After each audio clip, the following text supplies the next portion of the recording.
Matters worsened for the Spaniards when in November of the same year, the slaves rebelled, killed many of their white masters, and escaped into the wilderness to live with the Indians. The approximately 150 remaining Spaniards then abandoned the settlement and retreated to Haiti. The black slaves that they left behind undoubtedly joined and interbred with the local Indian tribes. Their mixed offspring awaited the arrival of the European settlers who came nearly a century later. A public edict laid the foundation for racism. This is interesting. Before the Maryland colony came into existence in 1634, newly arrived European whites and African blacks intermingled and socialized reasonably well.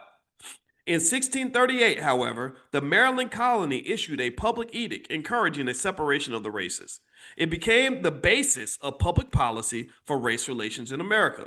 The Council for the Maryland Colony Edict stated that, quote, neither the existing black population, their descendants, nor any other blacks shall be permitted to enjoy the fruits of white society, end quote. The public edict later became more commonly known as the Doctrine of Exclusion. So that's when it began in Maryland. They decided, hey, let's just make a law and just say, if you're black, you can't be free. Because you're black, you're going to be a slave. That's it. And that became the law of the land. So this is when they talk about systematic racism. To me, this fits the category because you're talking about systems designed that specifically exclude black people from opportunity, freedom, and possibility. Around the mid-1660s, various colonies picked up the Maryland Edict or the Doctrine of Exclusion and expanded it into enslavement laws for people of African descent. So other states started to pick up what Maryland had done. Once established, the laws became the basis for a national public policy on the exploitation of blacks that was passed on from generation to generation through social customs and public laws. The slave codes of 1705 required that all individuals, churches, businesses, organizations, schools, and all levels of government to teach, justify, and enforce the status of blacks as, quote, a subordinate, excluded, non-competitive, non-compensated, managed workforce for the personal comfort and wealth building of white society. This public policy remained in effect until the late 1960s and probably is still in effect right now. Let me read it again.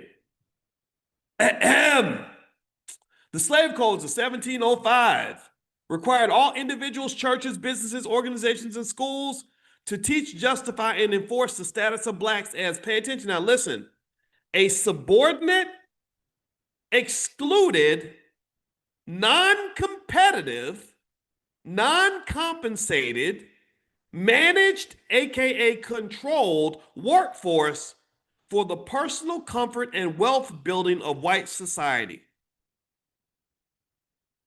Subordinate, excluded, non-competitive. A subordinate, excluded, non-competitive. So you're pushed down, pushed out, you can't compete, you're not compensated. That means you build no wealth.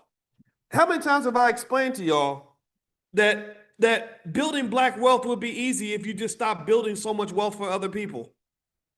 You have been designed, you have been engineered, you have been made into the original artificial intelligence. They programmed you like ChatGPT. You were programmed to become a wealth building machine for white society. That's how they programmed you. They put the battery in your back. So when you look around, what do you see? You see everybody building wealth that's not in the black community. Why? Well, because for hundreds of years, you've been trained generation after generation to be a subordinate, excluded, non-competitive, non-compensated, managed workforce. So they want to manage you. They're not going to compensate you, and they don't want you competing with them for opportunities. So if you look around, that's what you see. The children come out of school, the children can't compete. They're all looking for jobs for white people. They're like, who's my master going to be? I need a boss. They're not looking to be the boss. They're looking for the boss. They're not looking to drive the bus. They're looking for the back seat of the bus. That's where we're supposed to be. They can't even fathom. They can't even imagine. You better not even imagine owning the bus. You better not imagine driving the bus.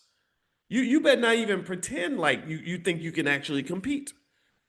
So in many cases, our economic consciousness is very, very low.